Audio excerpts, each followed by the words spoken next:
We're going to talk about the average net worth of somebody age 65. And this might be a little uncomfortable because now you're going to kind of look and see where you shape up. If you're about to turn 65, we're going to look at the average across the country. And are you above the average, below the average? We certainly hope we're above the average and that we're starting to get our things together ready for retirement. So I'm Keith Armbrick, founder of Medicare on Video. I help people across the country make the right Medicare choices, and I can absolutely help you as well. A lot of things go on when you're turning 65. So a lot of the things that I can help with, primarily Medicare, and there's a lot to it, whether you're turning 65 and getting ready to come in, whether you're still working, you're past 65 and now you're going to retire and it's time to come into Medicare, how to start your Medicare Part B, get a Medicare supplement plan, a Medicare drug plan, and then even dental, vision, and hearing. So this is all stuff that you have to deal with when you're turning 65, besides figuring out if your net worth is enough to make things go the way you want them to go in retirement. And then also on the retirement side, you may have a 401k you need to roll over. If you've built that up your entire life and you want to roll it over so that you have total control over it, and an annuity might be the best way to go where it can be safe and simple. What we want to do is maintain what we've built up. We don't want to lose our nest egg, and we want to create a lifelong monthly income. So something that's guaranteed to be there every month for the rest of your life, regardless how long you live. So this is all stuff that I help with, and I'll give you a little more information on that on the end. But right now, let's talk about net worth. And what is net worth? And it's pretty simple. It's basically your assets minus your liability. So what you own minus what you owe. And it's not really too hard to figure it out. You put them side by side, and then we figure out exactly what we own first. So under your asset side, you're primarily going to put in things like your checking account, how much is in your checking account, how much is in your savings account, how much you've built up in retirement savings, whether it's that 401k plan or whatever else you may have as a retirement plan.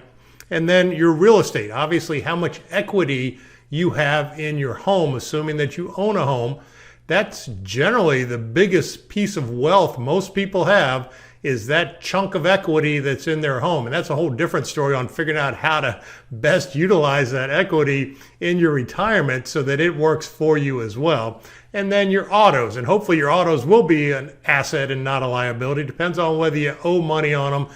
If you own them outright, they're an asset. If you just bought it and you finance the whole thing, then it's a big liability. So on the liability side, you're going to have consumer debt, personal loans, student loans. Hopefully, if we're turning 65, we have gotten rid of pretty much our student loans, mortgages, auto loans, and other debt. So it depends. Anything you finance that you have that you owe money to would be a liability. So to come up with our net worth, pretty simple. Assets minus liabilities equal net worth. And that's as simple as it can be. And you can get it as close as you can, but it's never an exact number, but it gives you a pretty good idea kind of on where you stand. So when we look at the averages across the country, and this is put out by the Federal Reserve every year, these are 2019 numbers. You can see down here close to the bottom, 65 to 74, and these are household numbers. So it's kind of difficult to get single numbers because a lot of people are married and it's all combined. So this is the combined or single, depends on your household.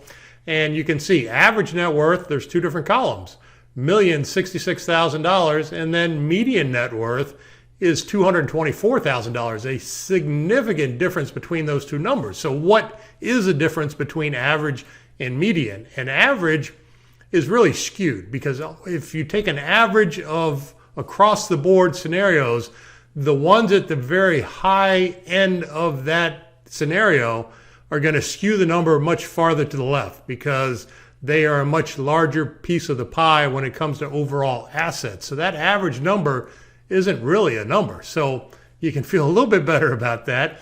But the median number is the number that's right in the middle. So not taking into account how much, it's just right in the middle. So that $224,000, and that's not a really big number if you're about to retire at age 65. It's something we certainly hope we're ahead of that, and we certainly hope we have more than that to retire with. But when you calculate in what you're going to get from Social Security, and then again, whatever you have saved, whether it's in a retirement account or wherever it may be, you need to figure out the best vehicle so that it's going to be there. You're not going to lose it for one, but that it's going to have a guaranteed monthly income for the rest of your life. That is by far the biggest worry, is outliving your money. So again, stuff that I can help with, and I'm happy to help with it. You can just send me an email or give me a phone call, whether it's Medicare or whether it's retirement and rolling over.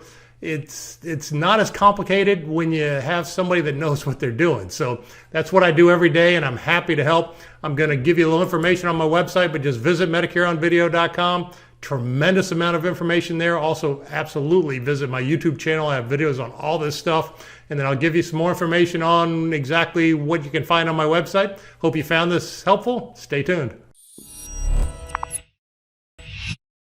If you're getting ready to come into Medicare, whether you're turning 65 or you're about to retire, you know by now there's just a tremendous amount of information that you need to understand, and it can be very complicated. So that's what I do, is I try to take the complication out of going into Medicare. So if you visit MedicareOnVideo.com, I have put just about everything you need to understand right here on this website. So the first thing you can do while you're here on the homepage is you can get a free quote for a Medicare supplement plan and your zip code. Just put in your basic information and we will email you the best plan at the best price in your zip code. Now you can also just hover over the menu bar and you'll see it'll drop down, and it has topics on just about every piece of Medicare that you need to understand, whether it's the functionality of Medicare or whether it's actual Medicare supplement plans. You can find it all right here on Medicare on Video. I've put a tremendous amount of time to put everything in a place where I try to make it easy for you to understand. So you'll see it's kind of lighter reading on the side and gives you a pretty good overview of exactly what you have. And you also find videos on every page explaining what things mean. So I find it makes it much easier for people to see it on video, so that way they understand it. And then by all means, visit my YouTube page. You can get to my YouTube page by going to KeithsVideos.com. Takes you right to my homepage. You can find any video. If you search on the little magnifying glass for what you're looking for, it'll bring up videos in that topic category. So I hope you find all this helpful. I certainly hope you'll allow me to help you with your Medicare, and I'll make sure we get all your pieces in the right places. Have a fantastic day.